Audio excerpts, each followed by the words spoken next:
ನಮಸ್ತೆ YouTube family, welcome back to my channel. ಸುಗ್ಗಿ ಕಾಲ ಬಂತು ಅಂದರೆ ನಾವು ಬೆಳೆದಿರೋ ಎಲ್ಲ ಬೆಳೆಗಳನ್ನು ಇಟ್ಟು ಪೂಜೆ ಮಾಡೋದು ನಮ್ಮ ಸಂಪ್ರದಾಯ. ಹಾಗೂ ಈ ಕಾಲದಲ್ಲಿ ನಮ್ಮ ಚರ್ಮ ಒಡೆಯೋದು ತುಂಬ ಸಾಮಾನ್ಯ. ಅದಕ್ಕೆ ಒಣಕೊಬ್ಬರಿ, ಎಳ್ಳು, ಕಡಲೆಬೀಜ ತಿನ್ನೋದ್ರಿಂದ ಚರ್ಮ ಒಡೆಯೋದು ಕಡಿಮೆ ಆಗುತ್ತೆ ಅನ್ನೋದಕ್ಕೆ ಎಳ್ಳು ಬೆಲ್ಲ ತಿನ್ನೋ ಹಿಂದೆ ಇರೋ ಒಂದು ಸೈಂಟಿಫಿಕ್ ರೀಸನ್.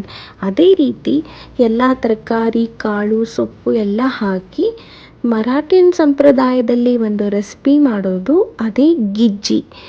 ಈ ಗಿಜ್ಜಿನ ಇವತ್ತು ಹೇಗೆ ಮಾಡೋದು ಅಂತ ನೋಡೋಣ ಬನ್ನಿ. ನಾನು ಎಲ್ಲ ತರಕಾರಿಗಳನ್ನ ಸಣ್ಣದಾಗಿ ಹೆಚ್ಚಿಟ್ಕೊಂಡಿದ್ದೀನಿ. ಅದಕ್ಕೆ ಅವರೆಕಾಯಿ, ತೊಗರಿಕಾಯಿ, ಕಾಬೂಲ್ ಚೆನ್ನ, ಡಬಲ್ ಬೀನ್ಸು, ಕಡಲೆಬೀಜ ಎಲ್ಲನೂ ತೊಗೊಂಡಿದ್ದೀನಿ.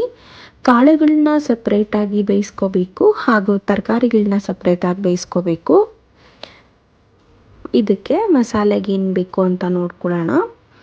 ನಾನಿವತ್ತು 2 ತೆಂಗಿನಕಾಯಿ ಪೂರ್ತಿಯಾಗಿ ತೊಗೊಂಡಿದ್ದೀನಿ.